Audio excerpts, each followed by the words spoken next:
Welcome back to the Abundant Harvest Homestead. I'm Papa Pepper, and in this video I'm trying to work with what I got, view everything as a resource, and then in one of the most effective ways take things I got on hand and available to me and make my life work out for the better. Make some progress around here that's going to help cause our homestead to function at a higher level than it currently is.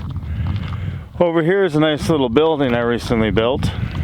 You can see it's getting pretty green around there. I invested some effort into seeding it and adding some biomass to the top of it to make it look a little nicer. If I turn the sheep loose on here now, the roots of this stuff is not established enough for it to be good. So they'll just grab it all out and essentially just mow this yard back to dirt, back to the soil, because they'd tear it all up. Now at the mini barn, you see the same thing. We're getting kind of green around here, but the areas where the animals have been are by and large incredibly brown. Now here in the Ozarks, a good portion of the soil is rock and clay. Not the best growing medium. There's stuff in it that's useful that the plants can use. I mean, look, we're not lacking forest. I mean, there's stuff growing everywhere. Ooh, that's a cool part of our forest too. When I first saw this tree, I knew it had to be somebody. It took me years to figure out this is the black haw, and it makes an edible little fruit on it. But look at it going now. See why I didn't cut this guy down? It almost looks kind of elderberry-ish in flowers right now, but can't wait for that to just kind of continue every year on our property. Makes tasty little raisin looking guys. But here we're trying to build up things as well. We're trying to transition it to a functioning homestead from just completely wild woods. I don't mind the woods. We like the woods. We get good stuff from the woods. But we also need places that are better for us and our animals. So the hay I get, I make sure not to add Bermuda grass to my property. I have an issue with Bermuda grass, so I choose my hay wisely, because when we do feed our animals, we're trying to build this stuff up. Add biomass. When we do that, we also add seed. See this little green patch? It adds seed from that. Then the animals are urinating and defecating on it. They're adding all this organic, what do you call it? fertilizer, yeah, to it. And eventually we're gonna have a really awesome area. You know, see how this is so lush and green? We're gonna have that over here. But if I always have animals on it, they're never gonna let it grow up. So I need to develop some different places to have my animals be, so that this can grow up into a lush, incredible growing environment. It's gonna be a lot better here than it will here, like on the forest floor, just because of the things we've added to it with, you know, scrap hay and manure. Same thing here. That's going to be just incredible and lush and amazing and grow up nice and thick like some of this other stuff is starting to. So in this video, I'm gonna have to make some extra places for my animals to be. I recently did one for my cow, and I'll show you that next. And I built that off the back of my compost area. My compost area, we were just getting too much rain. The compost was too sloppy.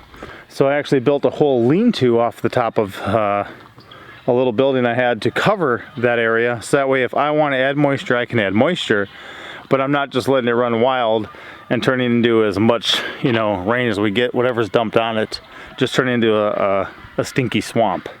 So I built a lean-to off our old quail barn, and then put one off the back of that, the back of my compost area, for our cow Xenia before she had her baby, which was awesome. I'll put a card up here. She had a cute little baby. It went amazing. It went absolutely amazing. I'll show you her in the video in a minute too. But then the sheep, the ewes and the lambs were still staying back here, but I want this to grow up. I want this to be a good resource for them. If it's covered in just lush grass and different things that they can eat and growing and thriving, that's going to be good. If it stays there like that and they sit in there too long, they're going to be exposed to a lot of their own feces, a lot of their own other stuff. It's going to become a not very beneficial environment for them to dwell in long term. Hence, they can be in there for a bit, but then we'll let it grow up, move them somewhere else. And I also want to start some rotational grazing, where behind the mini barn we got one, here we got one, there we got one, and then 3 across the front, plus a woods pasture over there, and do like a 7-day grazing thing with, if we need an extra day or things get too tall up in here, we'll let them come and mow our area of the yard for us too. Because sheep are the best lawnmowers I know. And if they'll do the work for me, they're automatic. They fertilize as they go. They reproduce after their own kind. They're edible. They're amazing. So they're my top lawnmower. But let's peek at Xenia first, and then I'll show you how we're going to build this other one off the back of my garden shed. So using that as the base, and then just building a lean-to off of it to giving them a covered, sheltered area, then throwing up some fence around there so they have a safe place to be when we don't have them on the pasture.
Now the first one we did to try to give that area back there a rest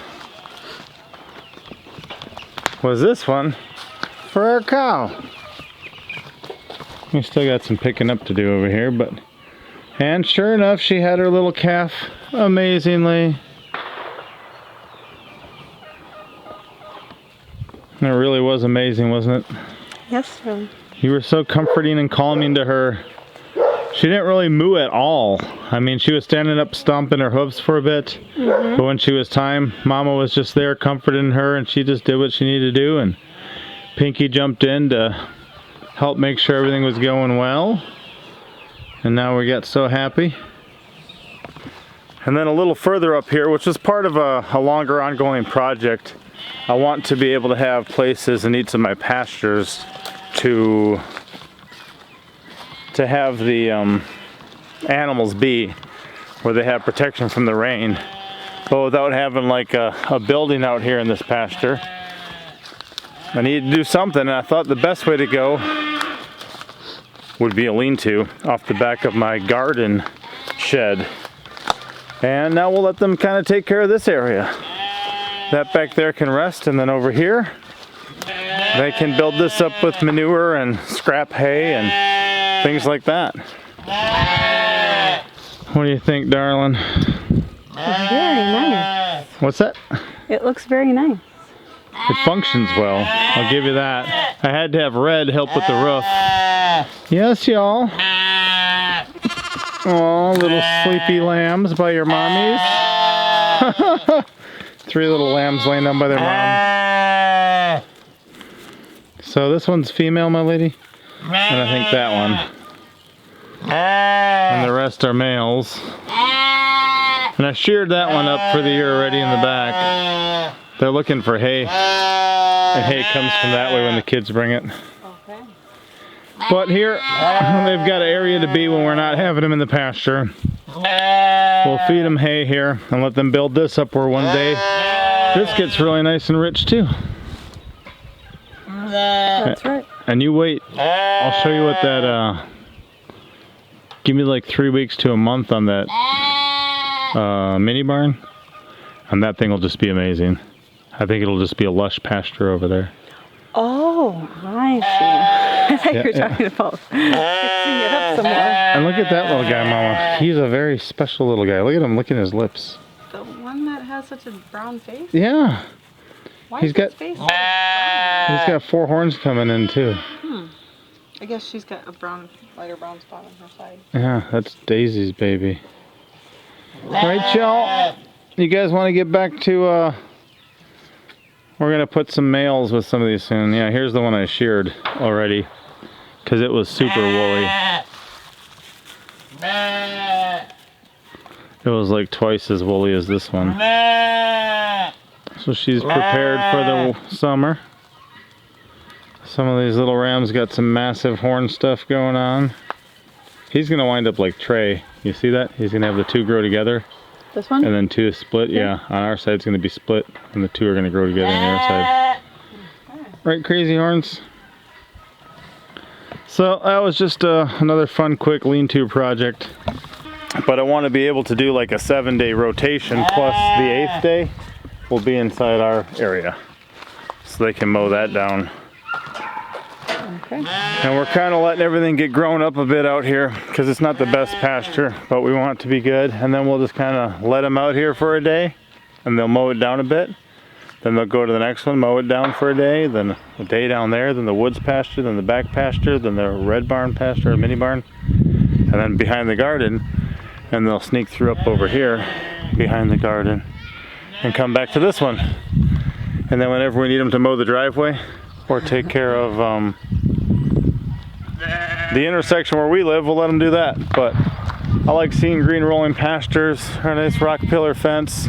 It's so cute. I want to do a video for y'all where we just got the children out here. We saw it the other day. The children were out here playing. They had baby bunnies here. They had the baby chicks here. They had the cow here. They had the baby lambs here. It was just a super happy day full of little ones like that and just beautiful animals. I think I'm gonna shoot like a 20-minute, half-hour video, just all of that happiness. because it's absolutely amazing. But we will see you next time. A little bit of progress. Easy to take my compost section or my garden shed, build lean-tos off the back, and boom, you know, we're up and running. We'll see you next time. Pop out. Pop out! I'm out.